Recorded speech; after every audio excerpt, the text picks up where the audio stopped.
আমার এলাকায় আসছেন, জি। আমি যেভাবে ডাইরেকশন দিই সেভাবে কথা বলেন। না না, আপনি বলেছেন আপনার ডিরেকশন অনুযায়ী, আপনার ডিরেকশন অনুযায়ী তো আমি কথা বলবো না।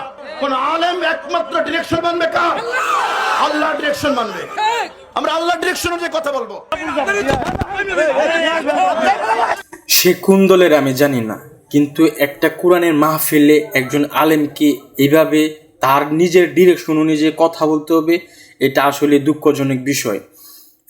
একটা মুসলিম দেশে এভাবে যদি মুসলিমদের আলেমদের উপর এভাবে চাপিয়ে দেওয়া নিজেদের ডিরেকশন, ক্ষমতার যে অপব্যবহার, এগুলো খুবই দুঃখজনক বিষয়।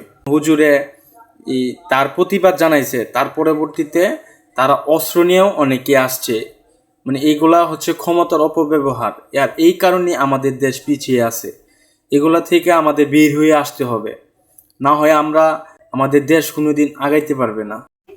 ইসলাম নিয়ে কোনো আপোষ হবে না ইনশাআল্লাহ, সে যেই দলেরই নেতা হোক।